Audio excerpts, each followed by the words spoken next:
Излюбленное место отдыха детей Ингушетии совсем скоро распахнет свои двери. Из-за пандемии коронавируса лагерь пустовал более года. Школьники соскучились по незабываемой атмосфере Эрзии, играм на свежем воздухе, конкурсам и пикникам. А самое главное – никакой учебы. Места забронированы на все 3 месяца лета. Открытие намечено на 14 июня.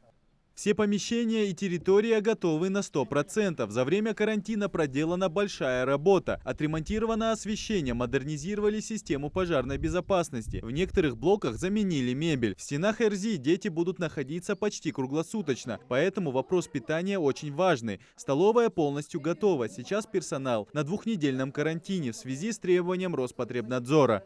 По требованию Министерства здравоохранения и Роспотребнадзора определены даты проведения медицинского осмотра, то есть им необходимо сдать анализы и, конечно же, тест на COVID-19.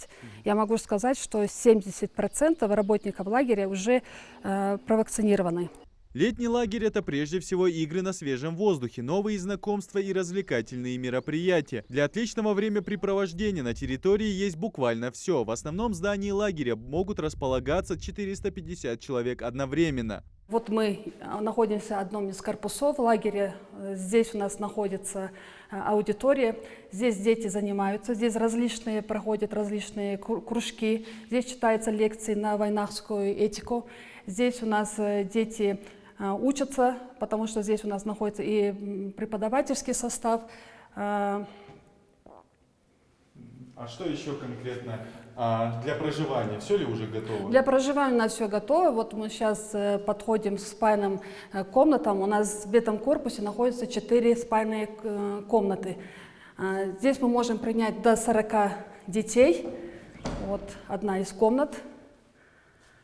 Далее, вот в каждой комнате у нас по 10 человек.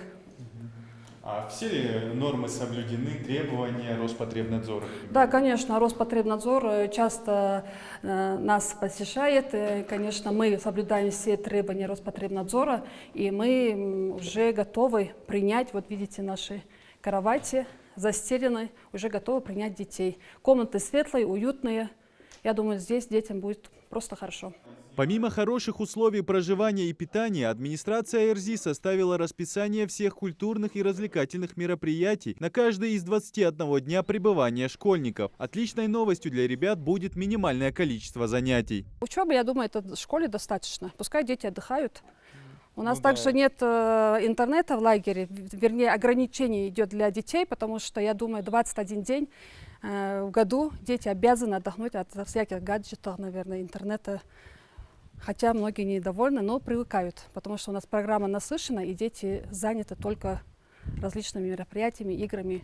Времени скучать у ребят не будет. Лагерь находится в очень красивой и живописной местности Горной Ингушетии. Для отдыхающих утвердили список туристических маршрутов для походов и пикников на свежем воздухе. Туристические маршруты. У нас определены 3 туристических маршрута. Также мы выходим с детьми к нашим башенным комплексам, проводим пикники, готовим шашлыки. Детям это очень нравится, и мы это очень часто практикуем. Всего за лето планируют принять 1014 человек. В первый поток вольются школьники из Наздрани и Малгобекского района. Приезда детей здесь ждут с нетерпением. Это место непременно станет для них одним из самых незабываемых и веселых воспоминаний детства. Идрис Ижиев, Рамзан Зурабов, Новости 24.